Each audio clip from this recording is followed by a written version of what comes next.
Om Shanti. Quand on prend du temps en silence, on peut aligner nos pensées sur le temps. Apprécier le fait que le temps est toujours dans une confluence.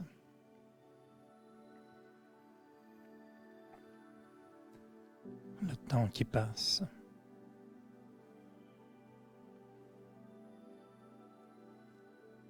Et le temps qui est toujours entre le passé et le futur.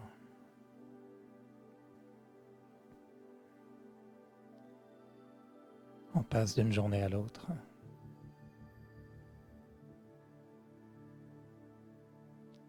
On passe d'une semaine à l'autre.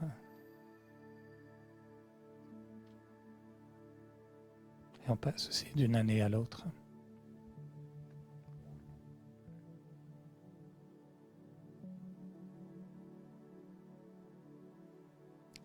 Et le silence nous aide à avancer avec le temps.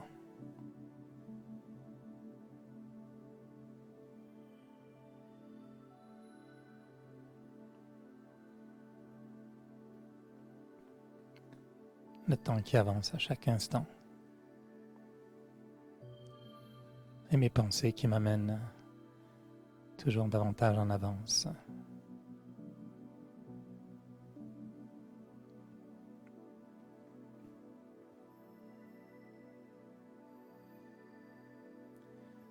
Et même si j'apprécie le passé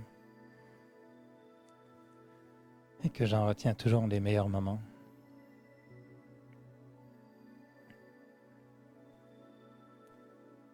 je prends soin d'aligner mes pensées avec le temps.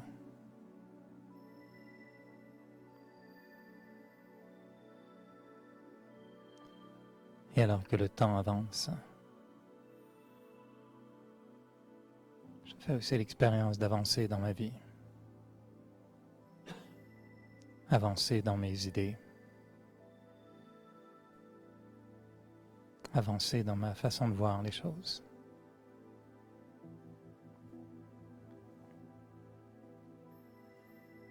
Et peut-être que les idées que j'avais hier ne sont plus nécessairement celles dont j'ai besoin aujourd'hui.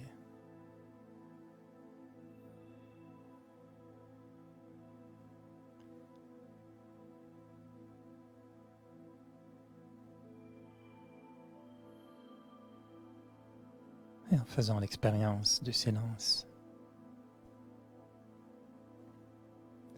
mon esprit se rafraîchit.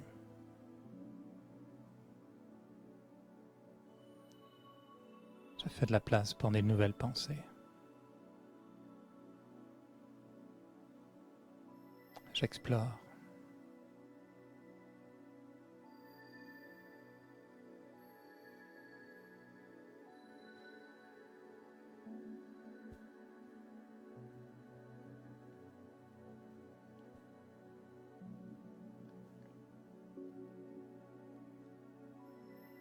Et dans le silence, je me vois comme une âme, comme un être de lumière, une étoile qui brille,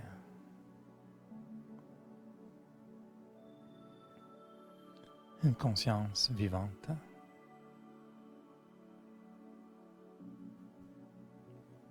Et je peux même ressentir au centre du front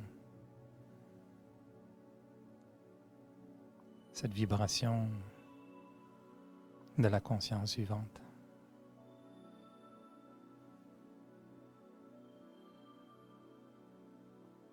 Les pulsations de la vie.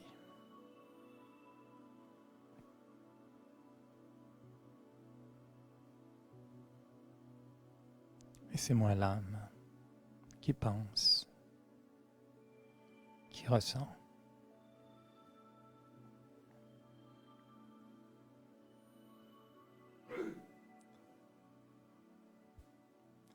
Et c'est moi l'âme qui a une connexion avec le temps.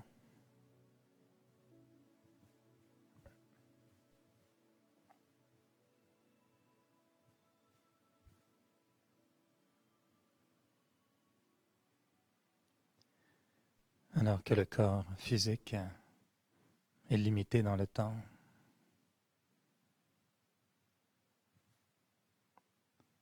Moi, l'âme,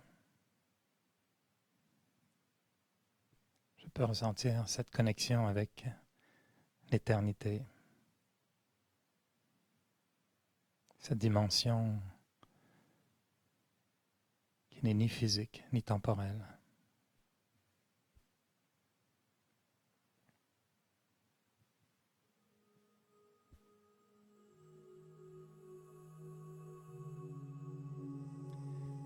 Et en imaginant cette étoile de lumière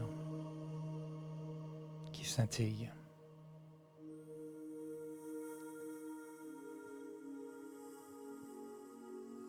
je ressens ces vibrations de paix.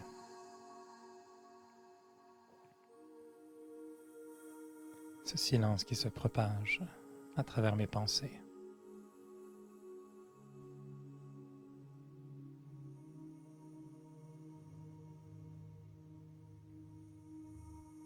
Et même mon corps fait l'expérience de cette paix.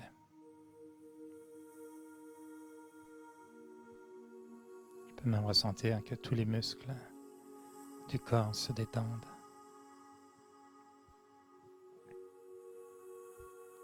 Mon regard devient paisible.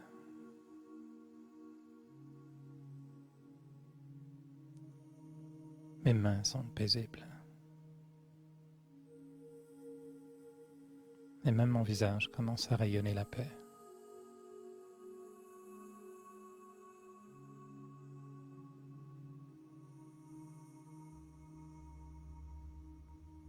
Parce qu'au plus profond de moi,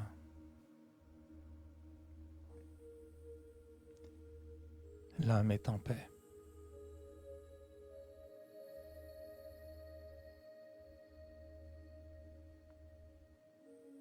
Et je me laisse aller, me laisse porter par le temps. Comme si je suivais le cours d'une rivière.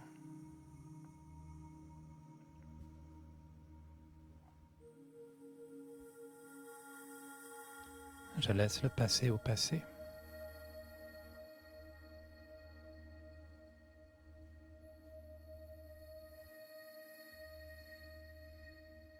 Et j'aime découvrir le présent et le futur.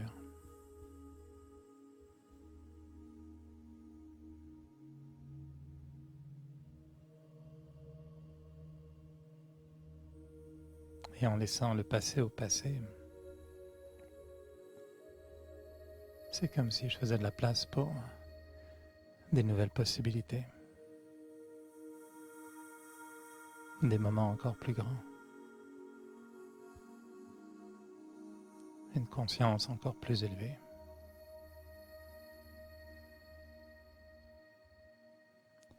Et des nouvelles pensées.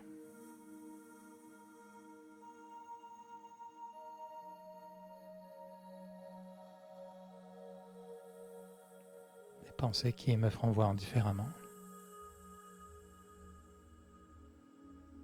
Parce que chaque jour est nouveau. Chaque instant est nouveau.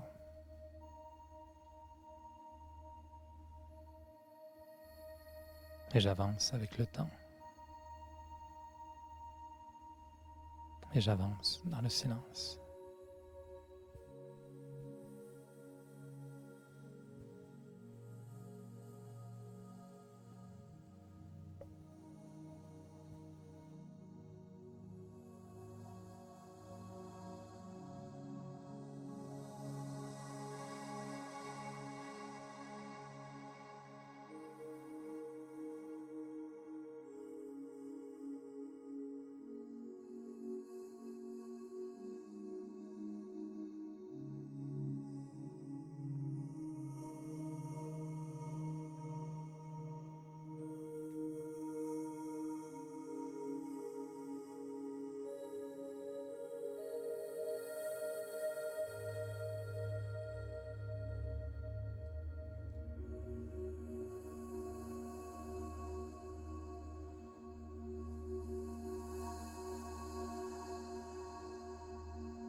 Bonsoir tout le monde.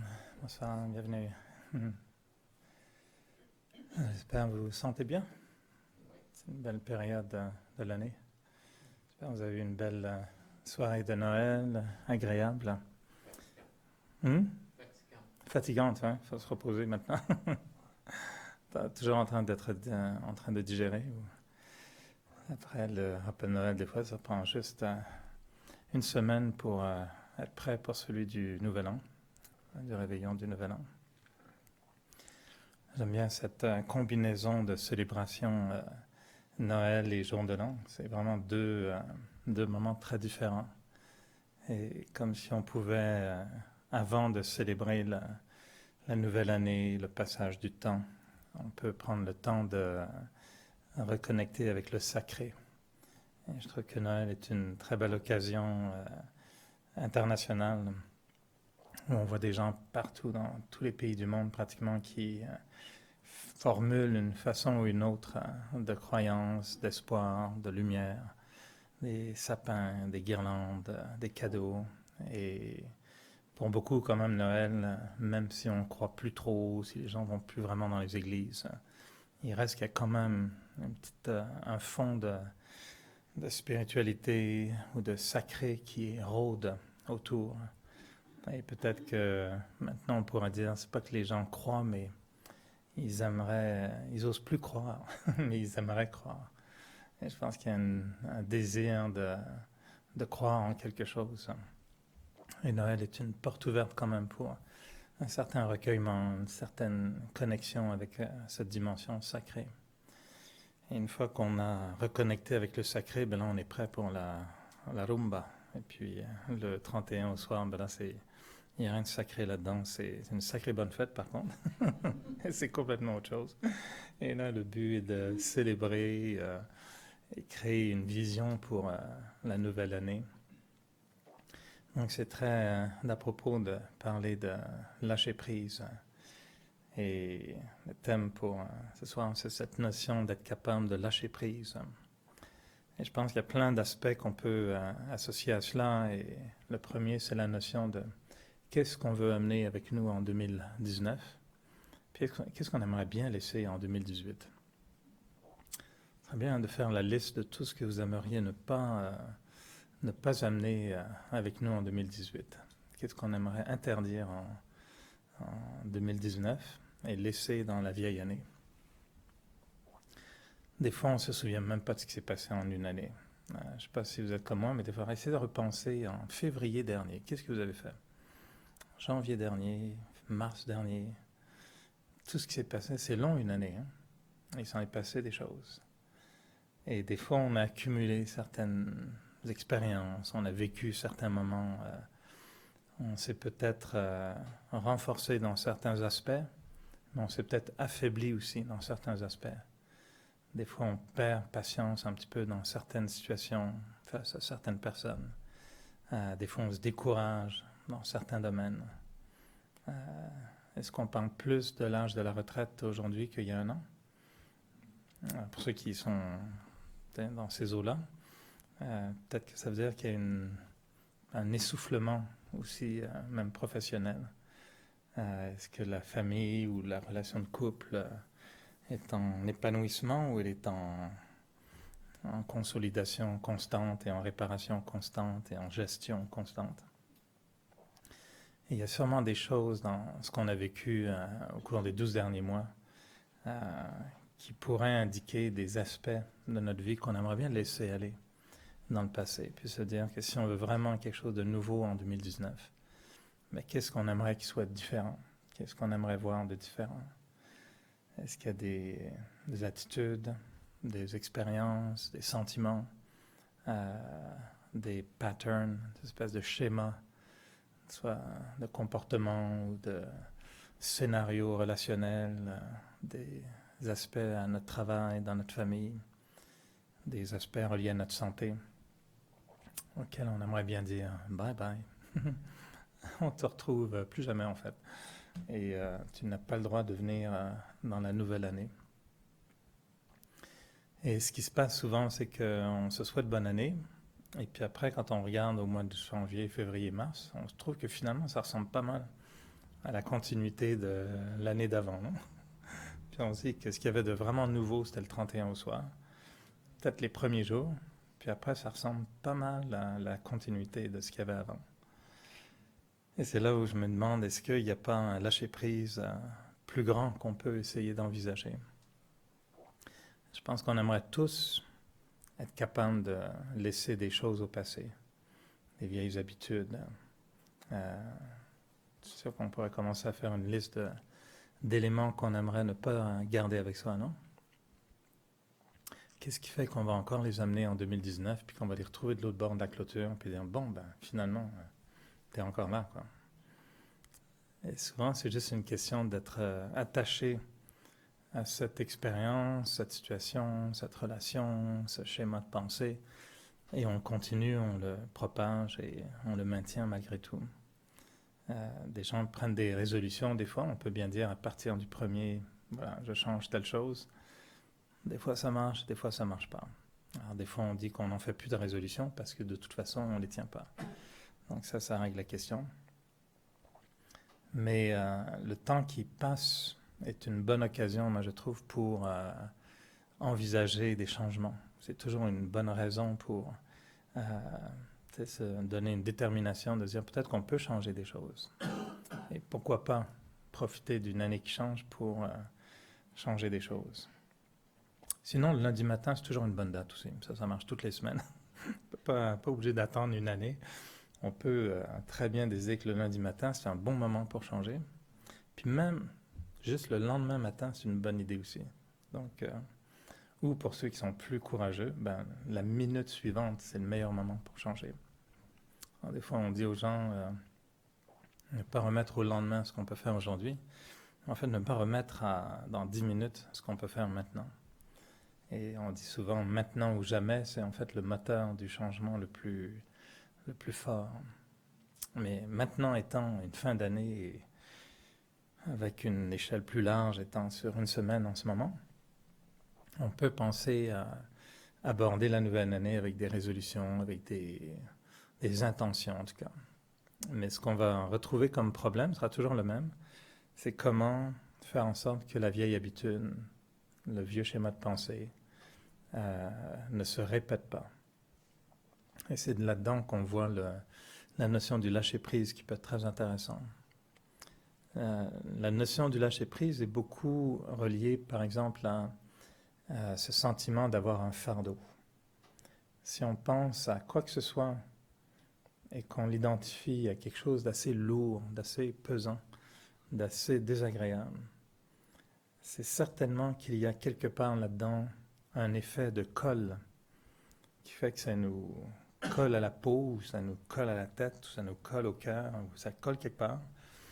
Et ça devient à un moment donné quelque chose qu'on doit transporter avec nous. Et ça devient souvent un fardeau. Pensez à une relation qui est peut-être douloureuse. C'est un fardeau à un moment donné. On y pense. Ça reste là, ça va s'enraciner encore plus. On veut la changer, mais ça reste quand même des fois une relation qui devient un fardeau. La santé peut être un fardeau. Quelqu'un qui a une maladie sur du long terme, ça peut devenir lourd aussi.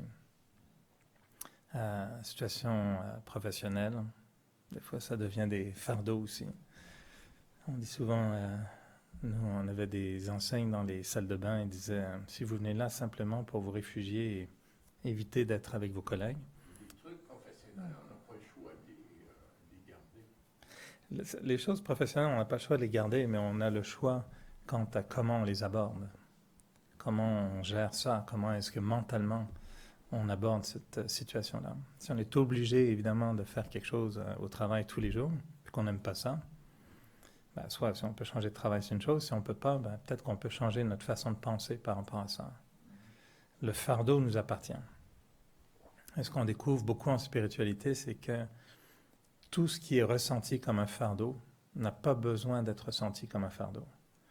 Et la bonne nouvelle qu'on trouve souvent en méditation, c'est qu'il y a toujours une façon de décoller ce qui a été collé, même si ça a été collé pendant très longtemps.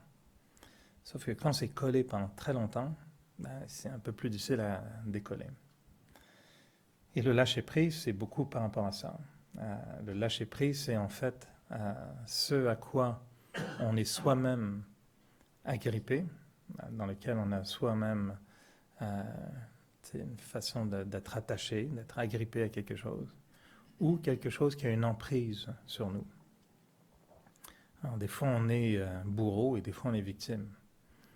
Des fois, on perpétue notre mal en s'attachant, en répétant, en insistant.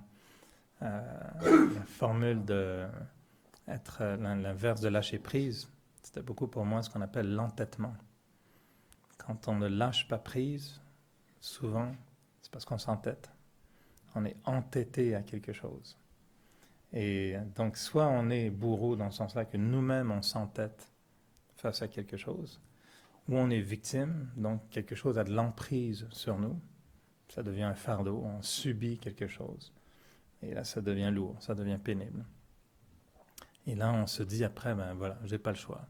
Je suis victime, ça m'arrive, et on souffre à cause de ça.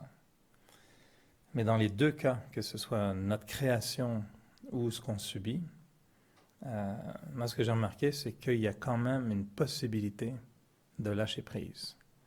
Mais là, on va trouver que ça demande une petite gymnastique particulière. Pour moi, dans la pratique spirituelle, il y a deux dynamiques. Il y a l'infusion et la diffusion. Faites ça, de passer du temps en infusion, puis passer du temps en diffusion. Il y a un moment donné, il faut savoir, la spiritualité, on dit, c'est le thé, comment ça marche? La spiritualité, c'est du thé qu'il faut infuser. Donc, c'est le thé qu'on infuse dans l'esprit. Donc, la bonté, la beauté, la générosité, l'honnêteté. Il y a plein de thés comme ça qui sont très bons et qu'il faut laisser infuser. Faites ça. Des infusions spirituelles. Infuser la spiritualité dans l'esprit. Et c'est pas juste une blague, c'est vraiment une réalité.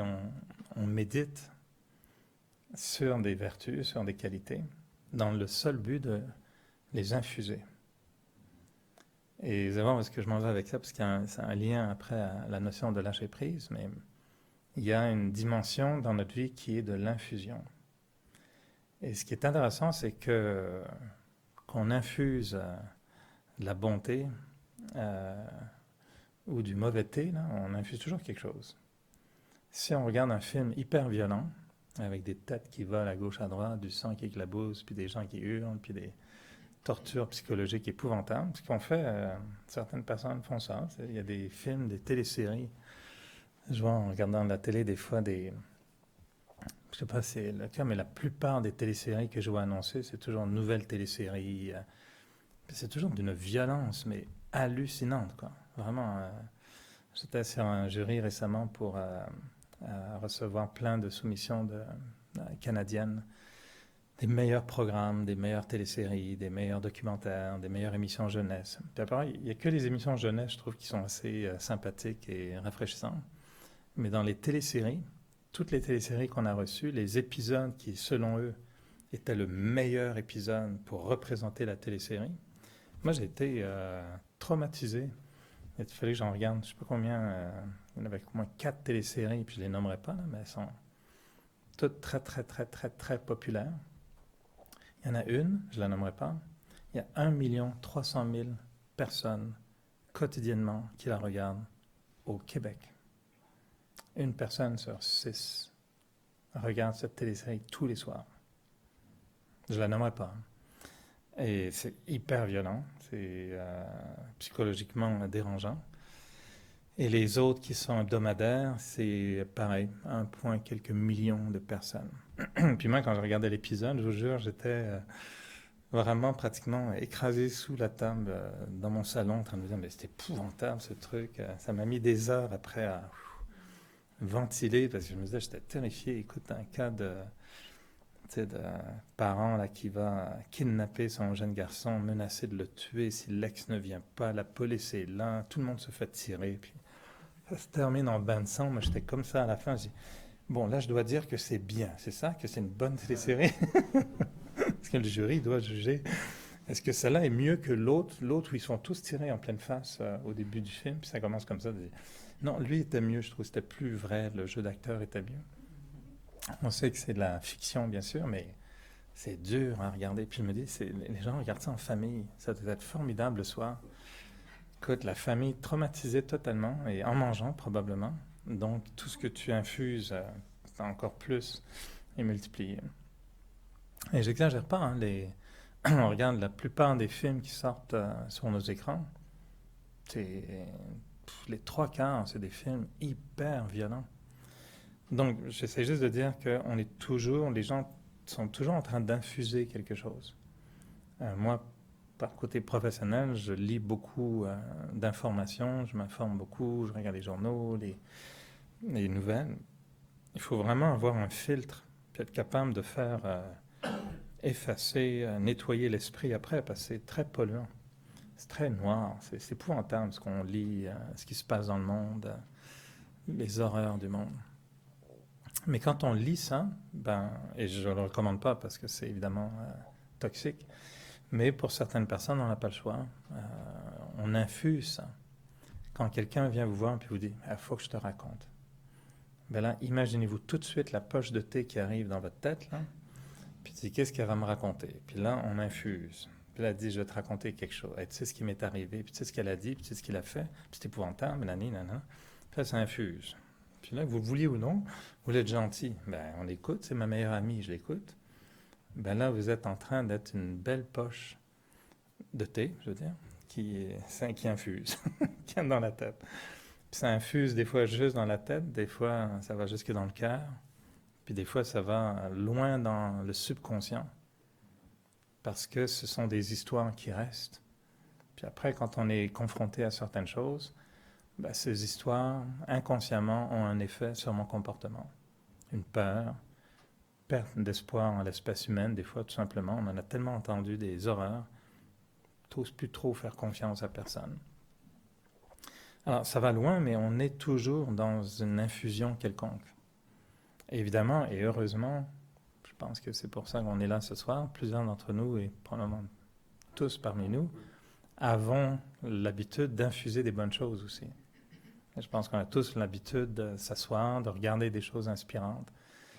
Moi, je vous rassure, je ne regarde pas que des films d'horreur et de violence. J'aime beaucoup ma télésérie favorite en ce moment, c'est La Planète Bleue ou Planète Terre, la série de la BBC, qui montre les merveilles de la nature. Si vous voulez vraiment vous sentir bien, je vous invite vraiment à regarder ça. Bon, des fois, il y a un lion qui mange quelque chose, mais ça, bon... Mais ils sont bien, ils filment davantage des échecs de chasse que des succès. Moi, je trouve ça très bien. Et la plupart du temps, quand ils filment la chasse du lion qui court après, 9 fois sur 10, il sort bredouille. Sinon, on sent beaucoup mieux. Mais c'est une très belle série qui montre les beautés de la nature. Puis tu regardes ça pendant 1 heure, puis après, le sentiment intérieur, c'est « wow », t'es en amour avec la planète, en amour avec la nature, avec la vie. Pour moi, c'est très, très élevant comme série. Alors, on est toujours en infusion. Il y a toujours une infusion quelconque. Et là où c'est intéressant, c'est que la qualité de l'infusion risque de déterminer la qualité de la diffusion. C'est très difficile d'émettre quelque chose qu'on n'a pas d'abord infusé. Il y a des grandes chances que ce qu'on infuse, c'est ce qu'on diffuse. Et souvent, quand on est, comme là je le fais d'ailleurs, je vois des choses dures, voilà, j'en parle. Je vois des choses belles, j'en parle. Puis là, je fais un choix, évidemment, on va parler aussi d'autres choses tout à l'heure, mais notre qualité d'infusion va déterminer notre qualité de diffusion. Et c'est comme si pour infuser, un peu comme dans une tasse de thé ou dans un récipient, on crée un peu intérieurement une espèce de cratère qui est un peu ce symbole de la connexion avec le cœur de la planète. C'est les cratères d'un volcan. Le monde donne accès à la source même.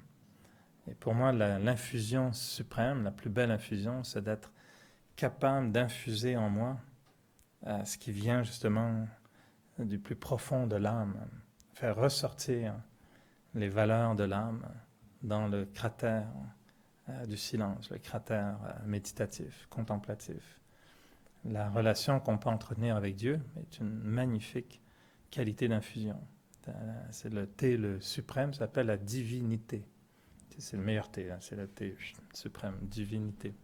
C'est le meilleur. Il est un peu cher, mais il est très très bon. Totalement bio aussi, by the way. Alors, c'est très très bon thé, la divinité. C'est le plus fort, c'est le plus puissant. Et donc, souvent, l'infusion se fait dans le cratère et la diffusion dans le caractère. Et l'expression de ce qu'on a infusé se fait à travers notre caractère.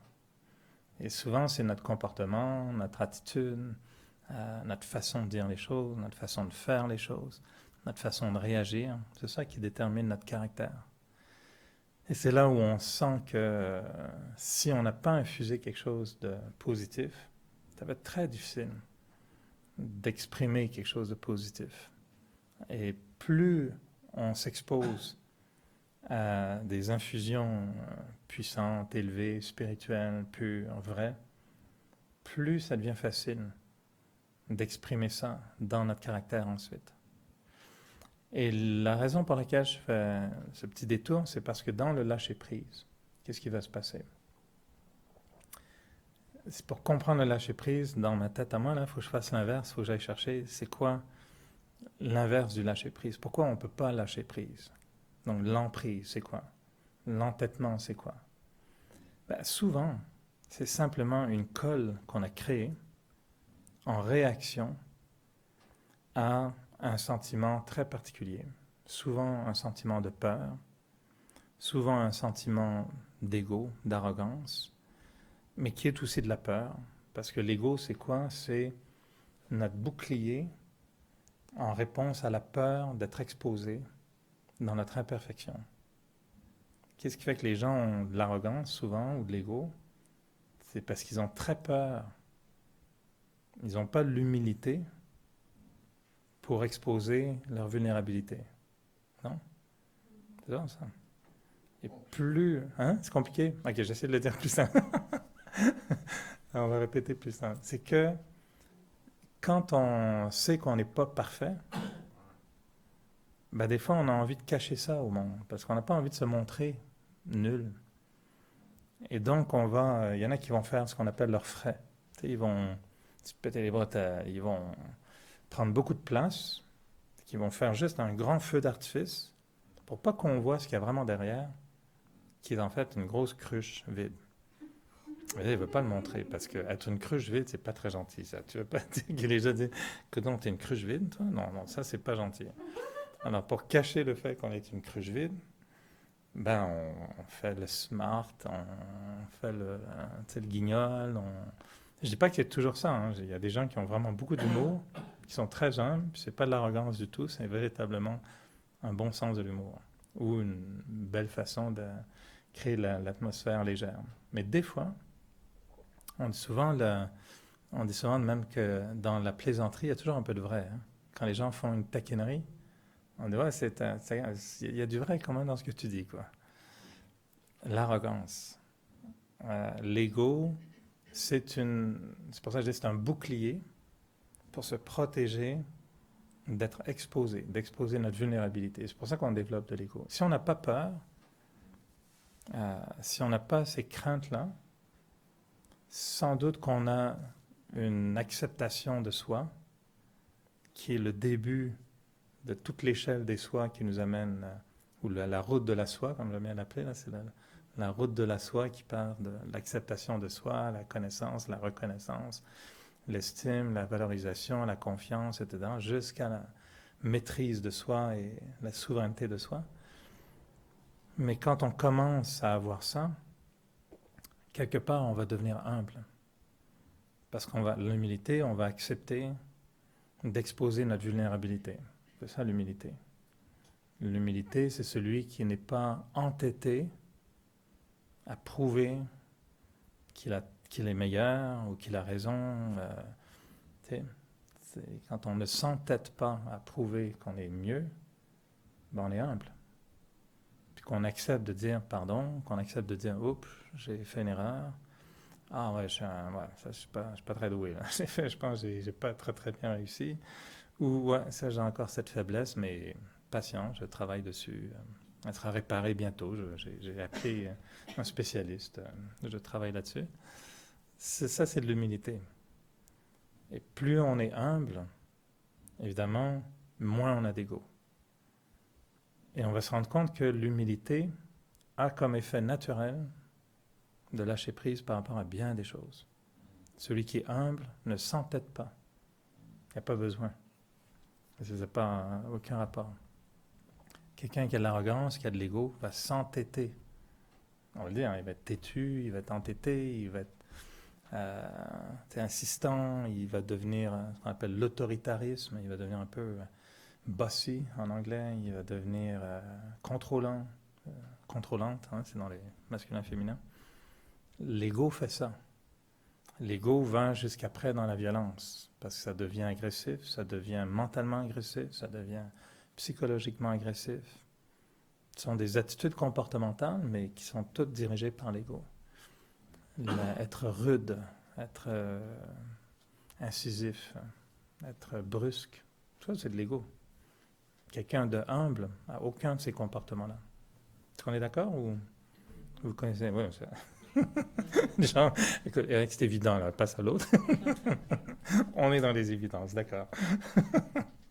En fait, je me l'affirme à moi régulièrement. C'est pour ça que ça me fait du bien ça m'aide à tuer mon propre ego, de répéter constamment à quoi ça ressemble quand on n'en a pas. Mais alors, l'humilité, ben, c'est un thé aussi, hein. C'est un thé spirituel. Mais il faut l'infuser. Et quand on infuse l'humilité, ben, qu'est-ce qu'on va diffuser? C'est justement une attitude qui n'est pas très entêtée, qui ne va pas s'agripper, puis qui va pas laisser les choses non plus s'agripper à nous. Donc ce qui décolle la colle, qui nous amène vers le lâcher-prise, c'est beaucoup relié, à mon avis en tout cas, à ce problème d'ego qu'on a, qui crée l'entêtement, qui crée cette espèce on s'agrippe à quelque chose. Même les accoutumances, quand on pense à lâcher prise par rapport à des accoutumances physiques, consommation, et toutes sortes d'approches aussi reliées à l'accoutumance.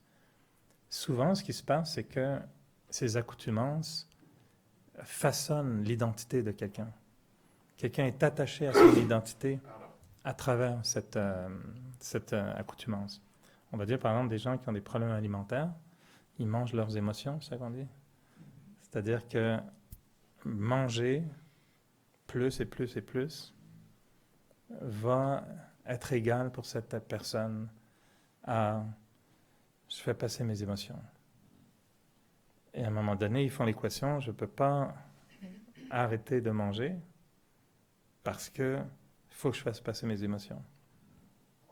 Mais ça, c'est un attachement à une identité.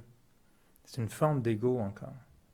Et si on peut revoir comment on se voit, recréer une estime de soi, recréer une image de soi qui n'est plus comme ça, et valoriser cette estime de soi, donc infuser l'estime de soi, infuser la valorisation de soi, infuser la dignité de soi, ben naturellement, quand va venir le temps de manger trop, ça va faire, non, là, ça marche plus, ça. Donc ça va se décoller naturellement, parce que c'est plus nécessaire. Donc toute notre dynamique spirituelle, c'est finalement de boire beaucoup de thé. c'est d'infuser du bon thé le plus souvent possible et d'aller chercher sa collection de thé tout de suite dans un magasin de spiritualité et de sortir la liste, puis d'ouvrir vos petits placards dans la tête et de dire, bon, là, je médite sur quoi? Bon thé, yeah, c'est good, divinité, honnêteté, beauté, il y en a plein, là. Puis, alors, on n'est pas à court de thé ici dans la spiritualité. Et cette infusion-là va permettre de diffuser autre chose qui va tout à coup faire en sorte que ce à quoi on s'agrippait ou ce qui nous agrippait n'aura plus vraiment une emprise sur nous. Il n'y aura plus une raison d'être. l'humilité va faire aussi qu'on n'a pas à porter ce fardeau. Ce qu'on n'a pas, l'humilité va nous permettre de développer aussi cette estime de soi qui dit, regarde, moi je vais pas transporter ça plus longtemps. Ça me convient pas, c'est pas bon pour moi, j'arrête. Pour être capable de dire ça, il faut avoir fait un travail intérieur pour être capable de se reconnaître avec honnêteté, puis de dire, regarde, non, j'arrête ça, ça ne correspond plus à mes valeurs. J'ai infusé tellement d'estime de soi, de dignité, etc., que ça, là, c'est vraiment plus compatible. Le lâcher-prise, maintenant, si on le prend, là, on a regardé la notion négativité, donc l'emprise, etc. Dans le lâcher-prise, quand même, selon moi, c'est quelque chose qui nécessite un cocktail de valeurs aussi. Il y a des espèces d'approches comme, si je regarde par exemple la compassion, on va dire, bon, la compassion, ça prend certaines compréhensions, ça prend de l'amour, de l'empathie. C'est un cocktail assez limité. On peut facilement créer de la compassion. Lâcher prise, il y a un problème. Parce que si on est à confronter un lâcher prise, c'est qu'il y a un problème. C'est qu'il y a quelque chose qui est collé, comme je disais tout à l'heure.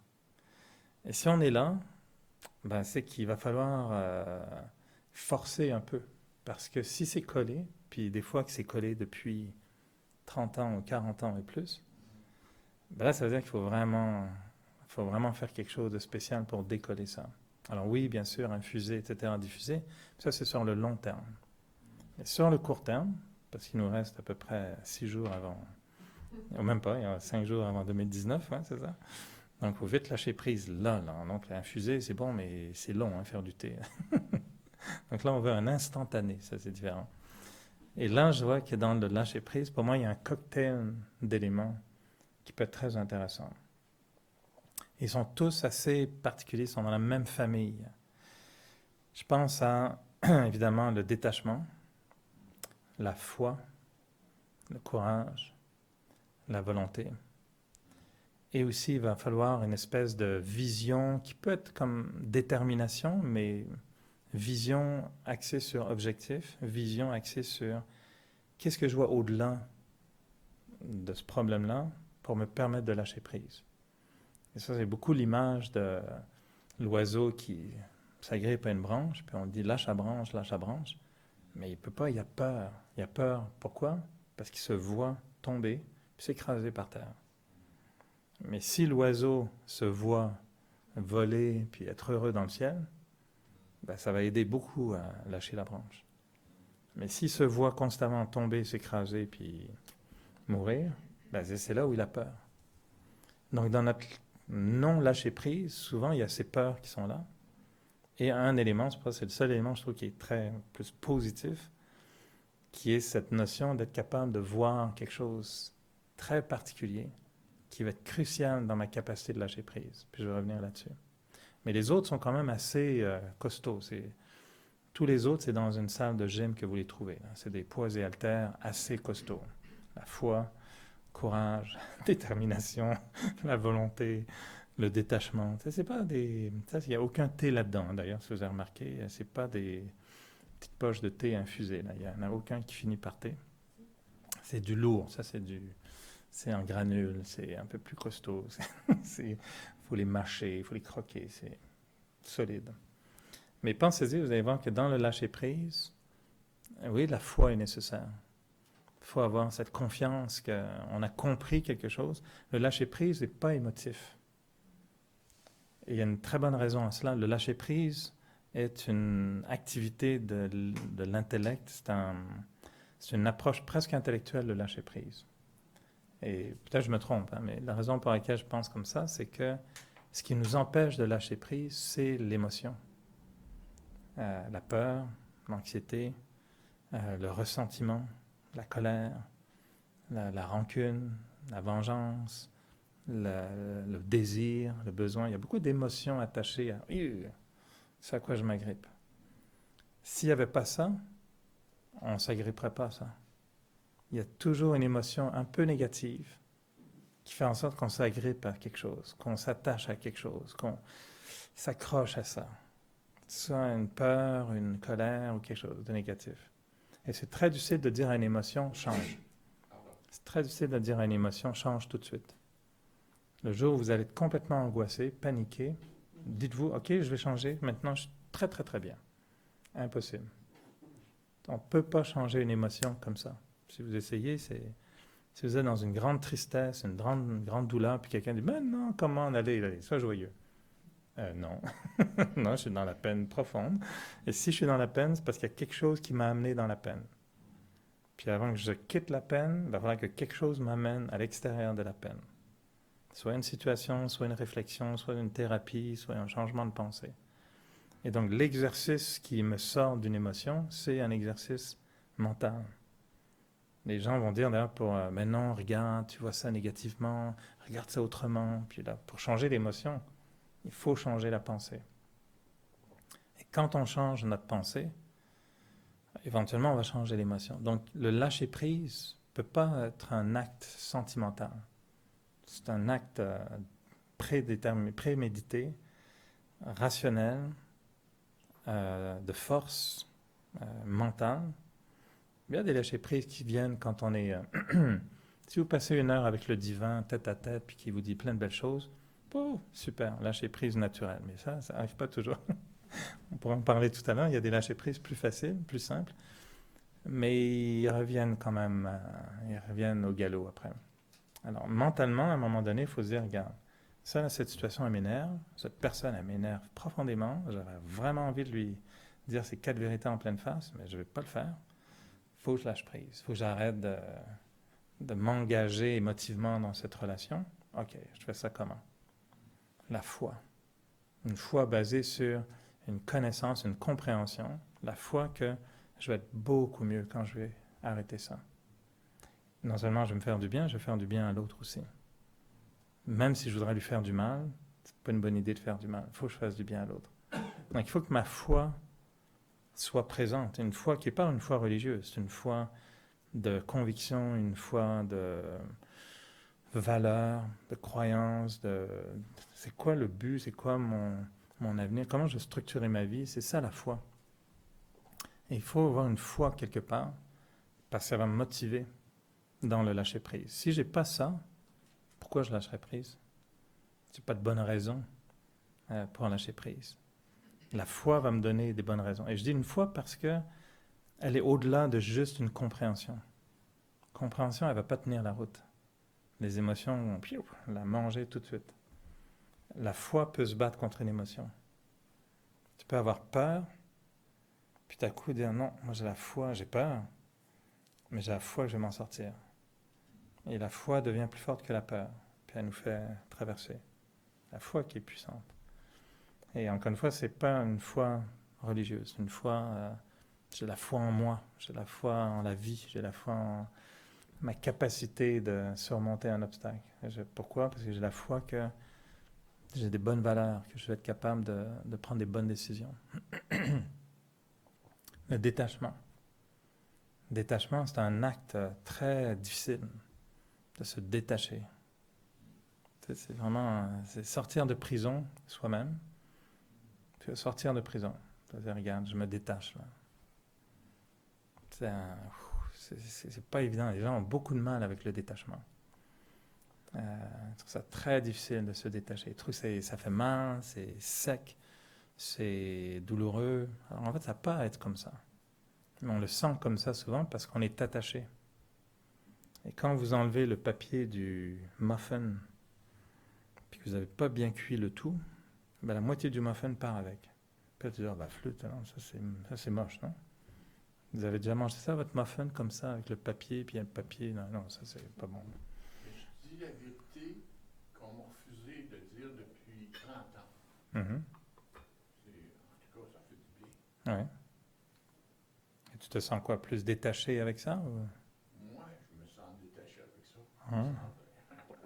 Dit-il avec un grand sourire.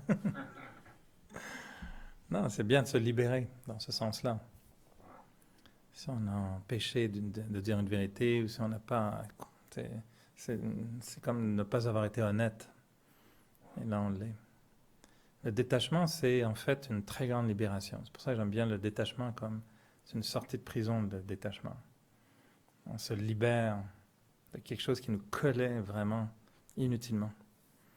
Et se détacher, c'est retrouver complètement son entièreté, son autonomie, son indépendance, ce qui est une très belle chose. Être détaché. Ça ne veut pas dire qu'on n'a pas d'amour, qu'on n'est pas sympathique, qu'on n'est pas très près des gens, qu'on n'est pas très émotivement engagé. On est détaché. Et ça, c'est une notion assez nouvelle. Il n'y a pas d'application sur votre téléphone pour ça. Ça, je suis désolé, il faut vraiment encore une poche de thé quelque part. Trouver un détachement infusé pendant un bon moment. La foi, détachement, courage. Un acte de courage, de lâcher prise. Détermination. Ça, c'est toutes des dimensions qui sont du muscle, de l'âme. L'âme doit avoir ce muscle pour lâcher prise. Mais elle est motivée par quoi? Et c'est cet élément que je trouve important, c'est que tout ça va fonctionner proportionnellement à la vision que j'ai, ou à la clarté de ma vision par rapport à ce que je veux atteindre.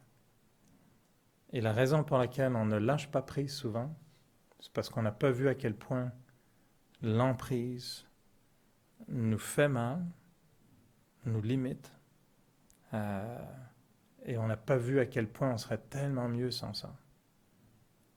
Et on continue à croire un petit peu que cette emprise-là, elle est justifiée, soit je suis victime, donc qu'est-ce que je peux y faire?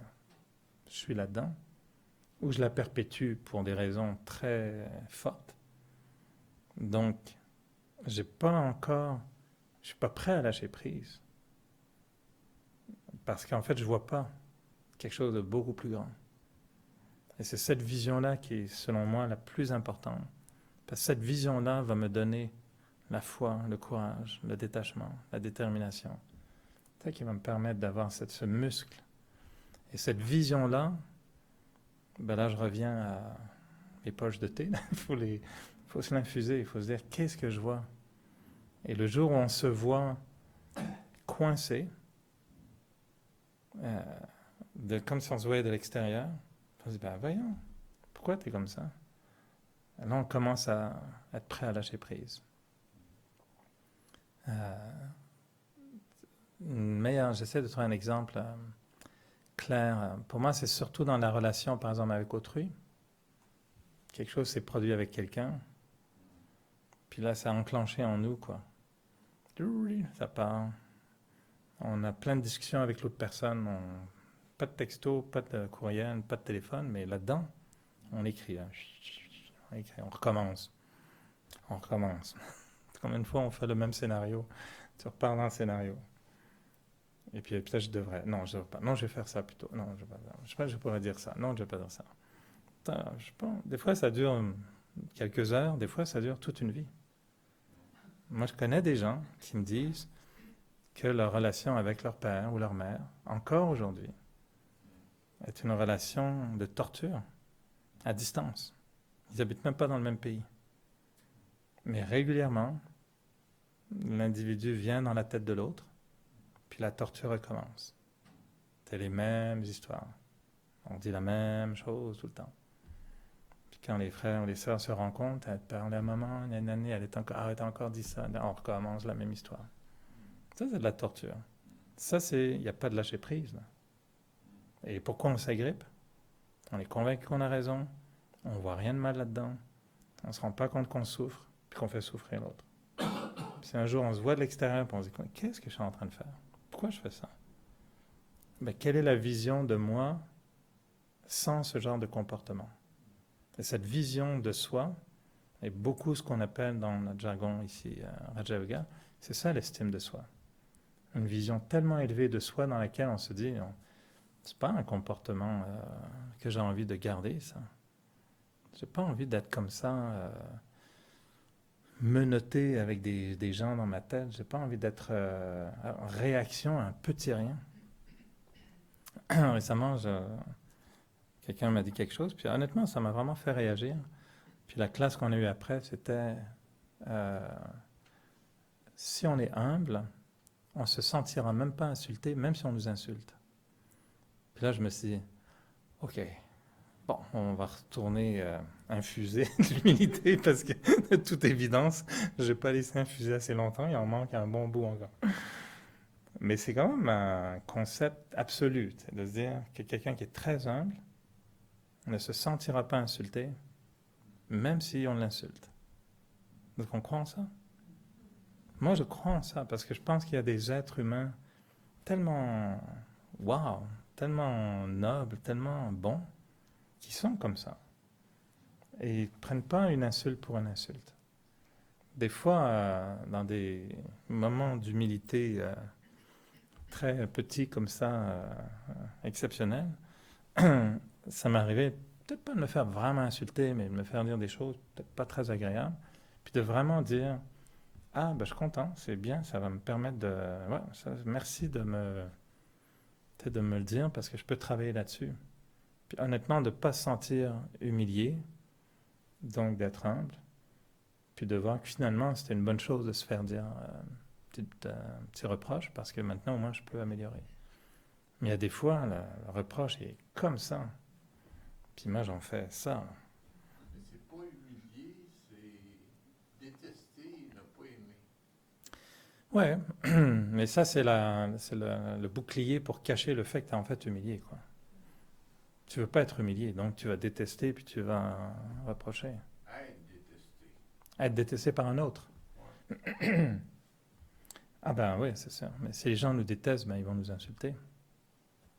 Mais c'est bien d'être insulté. Hein. Tu sais, maintenant, on a appris que c'était très bien d'être insulté. Ça permet d'être beaucoup plus humble. On travaille l'humilité. Mais que les autres nous détestent, à la limite, c'est pas grave.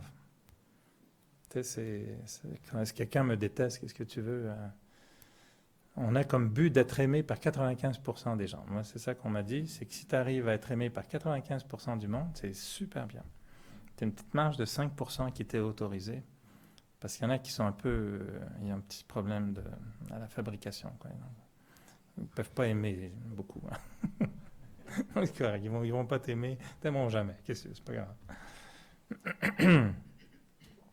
Alors c'est là où je trouve que l'exemple, donc c'est ça, c'est si on réagit à quelque chose, lâcher prise, demande à ce que je vois, à quoi je ressemble, dans une attitude très différente. Et ce que j'ai aussi compris que ma réaction est vraiment pas très très correcte. Et que j'ai envie de m'en libérer parce que j'en ai assez de souffrir. Tu sais, il y a des gens qui nous disent des choses des fois, puis ils ne se rendent pas compte que c'est insultant. Et puis ils n'ont pas fait exprès, honnêtement, des fois ils n'ont même pas fait exprès. Mais tu sais, quelqu'un qui vous dit, mais t'as donc bien une tête de bœuf, toi, aujourd'hui. Puis tu sais, ok, ils ont dit ça comme ça parce qu'ils disent ça à tout le monde ce jour-là. Mais nous, on le prend personnel, puis tout à coup, on peut devenir très offusqué. Puis après, on va se dire, ouais, mais c'est un manque de respect, puis c'est impertinent, puis quelle insolence. C'est ça que je ressens. Après, les gens me demandent, oui, je dois accepter que tu ressentes ça, c'est normal, c'est ça que c'est vrai que c'est humain aussi, on est tout à fait humain. Mais honnêtement, si on se dit, est-ce que j'en ai pas assez de ressentir ça? Parce que finalement, l'autre personne, elle passe à autre chose, puis elle n'y pense plus. Puis moi, je reste avec ça, puis je l'infuse, puis j'en fais un petit thé toxique. Puis après, ben, j'en parle aux autres. C'est ce qu'elle m'a dit. Incroyable. Elle a osé me dire ça, vraiment, mais pour qui elle se prend? Ok, là tu viens de propager, là tu diffuses, puis les autres racontent à d'autres, racontent à d'autres, racontent à d'autres, mais l'autre personne est partie, elle est ailleurs, puis elle est bien gentille avec plein de monde, puis elle s'est même pas rendu compte qu'elle nous avait dit quelque chose de pas gentil. Mais nous, on a laissé ça partir ailleurs. Ça, c'est du... il faut lâcher prise. Et le lâcher prise, c'est regarde, on est quand tu te rends compte que ce à quoi tu t'agrippes, c'est vraiment ça, puis c'est pas bon, puis ça pue, puis ça vaut rien. Ben tu dis, hey, j'arrête, ça sert à rien. Pourquoi je m'attache à ça? Alors, je vais arrêter là pour arrêter de vous déprimer, mais bon, j'espère que ça va bien. Bonne année. Donc, à quoi on lâche prise pour 2019? La liste était longue. Avons-nous besoin de courage, de détermination, de détachement, mais surtout d'une vision de ce qu'on va devenir dans notre belle estime de soi et notre grandeur d'âme. Mais je pense que cette dynamique est intéressante. Je pense que quand on voit la dynamique de cette infusion, cette diffusion qui se fait continuellement, et en parallèle cette capacité de trouver la force de laisser aller certaines choses en reconnaissant pourquoi on s'est agrippé à ça et en voyant souvent un peu quel est l'aspect ou la facette de notre ego qui a fait qu'on était attaché à ça, agrippé à ça, ou qu'une situation, un individu, une attitude ou un sentiment puisse avoir autant d'emprise sur nous. Et quand on laisse aller, on se sent tellement bien, tellement agréable d'avoir... pour moi, c'est comme régler des courriels qui étaient dans la liste pendant des mois et des mois, puis tu la regardes souvent, il faut répondre, il faut répondre. Puis le jour où tu finalement règles ça, puis ça prend peut-être une demi-heure, une heure, puis tu peux classer le courriel ou l'effacer, c'est fou, un de moins. Mais il était tout petit au début quand il est arrivé, c'est 4 lignes. Mais 6 mois plus tard, les 4 lignes, il est vraiment lourd. Là. Il, vraiment comme, il pèse dans ton inbox. Et là, tu es content le jour où tu l'as. Finalement, tu te rends compte des fois que ça prenait 5 minutes. Mais en ne faisant pas ça, ben, il est devenu un fardeau. Et les choses auxquelles on s'agrippe sont souvent comme ça. C'est des petites choses, puis on s'agrippe, elles grossissent. Puis quand on les laisse aller, on se dit « Wow, ça fait tellement de bien d'avoir laissé aller tout ça. » Moi, je me suis terminé là-dessus, une image complètement ridicule. Mais pendant un certain temps, j'avais des capsules de... Tu sais, le café, ma soeur m'avait offert sa cafetière avec les petites capsules, un peu expresso. Puis moi, j'ai trouvé ça super bon, ce truc-là. Alors, j'ai été dans le magasin, j'ai acheté 300 capsules, puis ouais, je me dis, wow, ça coûte cher. Puis je commence à... Mes vibrations sont très fortes, je trouve, en ce moment. Ouais, peut-être que je relâche un peu ce concept. Et puis j'avais accumulé vraiment un sac de capsules vides. Puis je savais qu'il fallait les recycler, mais bon, puis c'était à côté de ma poubelle depuis, je mens pas, hein, ça doit faire 1 an que c'est là. Puis vu que c'était pas le bon sac, puis j'avais lu qu'il fallait un sac vert, je sais pas quoi, puis il y avait toutes sortes de trucs, je prenais pas le temps, puis j'ai laissé le sac là. Puis à chaque fois, c'était toujours dans les pattes un peu, bouger la poubelle, il y avait ce sac de trucs. Puis je mens pas, il est là depuis 1 an. Puis ce matin, c'est le matin, vu que je suis en vacances, à un moment donné, je sortais les poubelles, puis là, j'ai dit, toi là, ok, là c'est fini, là, mais qu'est-ce que tu fais là pendant 1 an? J'ai dit, ok, bon là, on va recycler ces trucs-là. Ça m'a pris 2 minutes. Tu sais, j'ai sorti un sac vert, j'ai dit, comment il faut faire? Tu les mets, tu rabats le truc. Là. Bon, c'est pas compliqué, on a fait ça, on le met dans la rue, puis c'est parti. Puis je me disais, incroyable. Il a été un fardeau pendant 1 an pour rien. Bon, c'était pas un gros problème, hein. Je me réveillais pas la nuit pour regarder ça. Mais c'est quand même embarrassant. Ça prenait 1 minute pour lui régler son cas, 300 capsules de café. Et là, maintenant, j'adore. J'ouvre mon placard.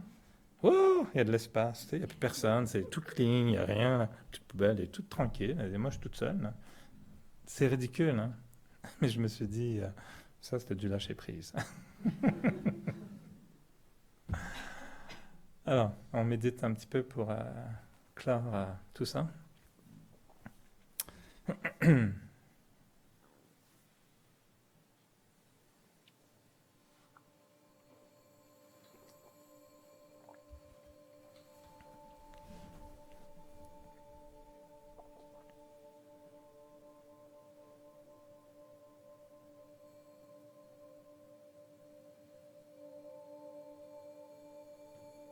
Alors, pour méditer, je vous invite à même garder les yeux entrouverts. C'est pas la peine de fermer les yeux. Juste être bien présent dans le moment présent, là où on se trouve. Prendre juste un instant pour donner au corps le signal d'une détente. Libérer le corps de toutes les tensions. Juste ressentir combien le corps peut se détendre facilement par la force de l'esprit. Juste lâcher prise.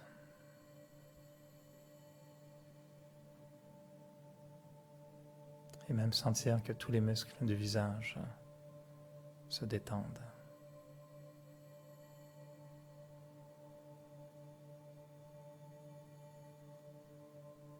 Mon corps devient immobile, en paix.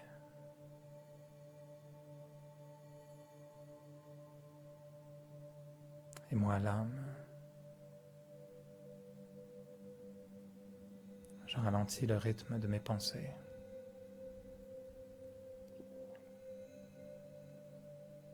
Mes pensées sont lentes.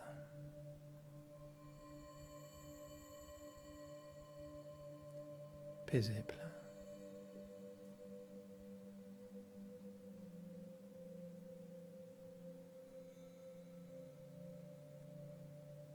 Et je visualise seulement une forme de lumière face à moi, comme une étoile qui brille.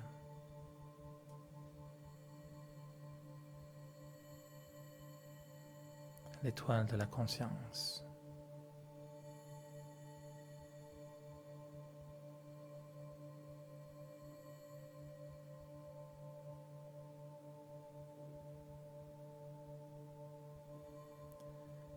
Et être bien dans ce moment présent, c'est accepter de laisser au passé tout ce qui appartient au passé.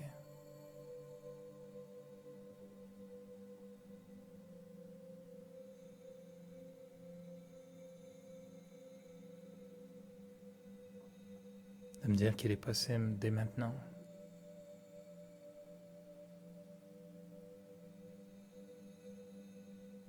d'être nouveau,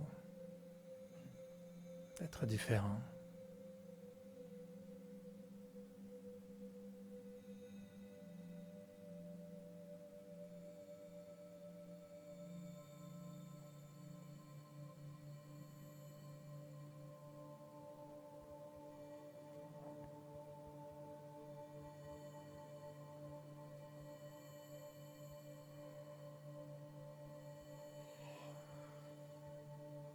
Même s'il y a une partie de moi qui appartient à ma personnalité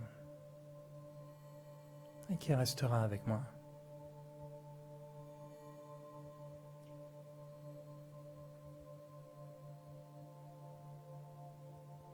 Je sais que mes pensées peuvent avoir la force de me transformer.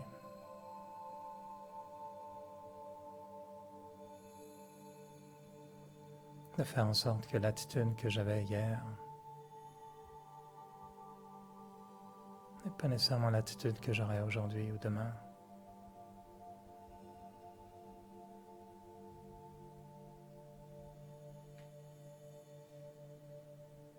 Que ma façon d'agir peut changer.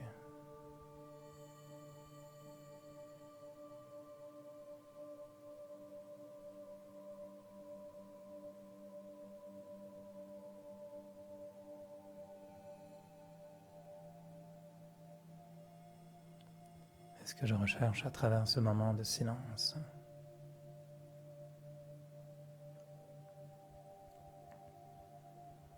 c'est de m'imprégner des qualités de l'âme.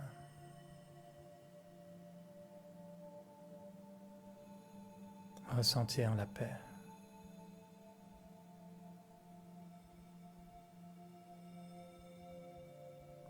Ressentir la grandeur d'âme.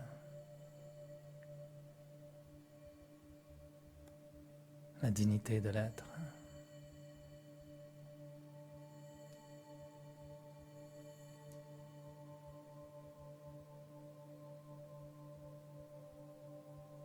Ressentir tout ce bonheur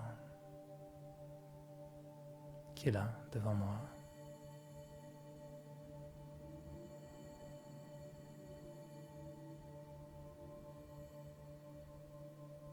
Ce bonheur qui est là en moi.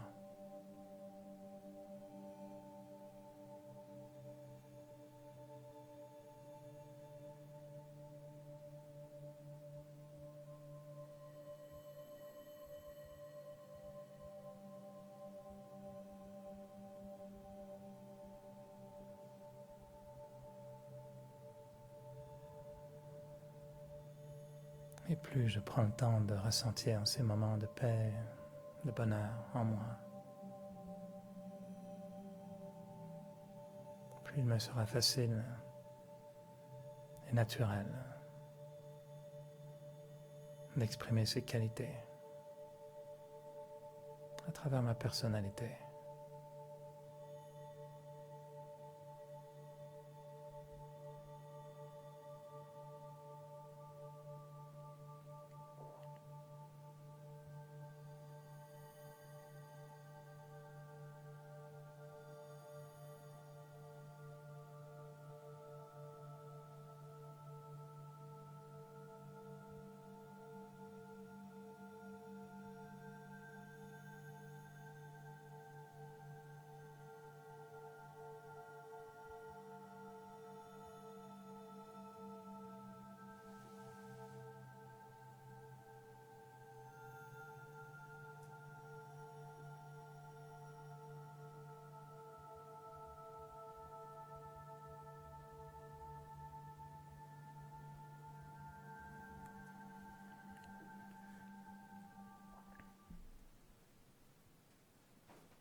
Bon, je vous souhaiter vraiment une très très bonne année, sincèrement, du fond du cœur. Je souhaite que 2019 soit une belle année, une année pleine de richesse intérieure, de découvertes, de transformations, avec beaucoup beaucoup de thé partout, partout, des petites poches partout de divinité qui soient accessibles en infusion permanente. Je vous invite aussi lundi prochain, lundi soir, on aura une méditation spéciale de 7h à 8h, le 31 décembre. Donc, je sais qu'il y en a plusieurs qui auront peut-être des festivités à l'horaire, mais si jamais, avant d'aller faire la fête, vous voulez venir préméditer sur l'avenir et sur votre bonté, votre beauté intérieure, on fera une méditation vraiment donc lundi soir de 7h à 8h. Les portes ouvriront plus tôt, peut-être vers 6h30 comme d'habitude. Donc, si vous voulez même méditer un peu avant, mais on fera une heure guidée. Moi, je viendrai aussi. Ça va être vraiment un moment où on veut lancer la nouvelle année avec une belle expérience. Quitter 2018, l'esprit en paix et avoir beaucoup de... On appelle ça, nous, de l'ivresse. Mais on ne boit pas, là, mais on a beaucoup d'ivresse spirituelle. Et on appelle ça de l'ivresse spirituelle. Et on aime beaucoup avoir une méditation après laquelle on se dit on était dans une ivresse spirituelle très agréable. Et vous pouvez conduire après, donc pas besoin de nez rouge. Tout à fait autorisé au volant. Et c'est une ivresse naturelle. Alors, lundi soir, donc le 31 de 7h à 8h. Si on ne se revoit pas d'ici l'année prochaine, bien, bonne année, bonne célébration, bonne festivité. Puis vous faites ça tranquille à la maison à regarder le bye-bye, c'est très correct aussi. Je connais quelques exclusivités, mais je ne vous les dirai pas.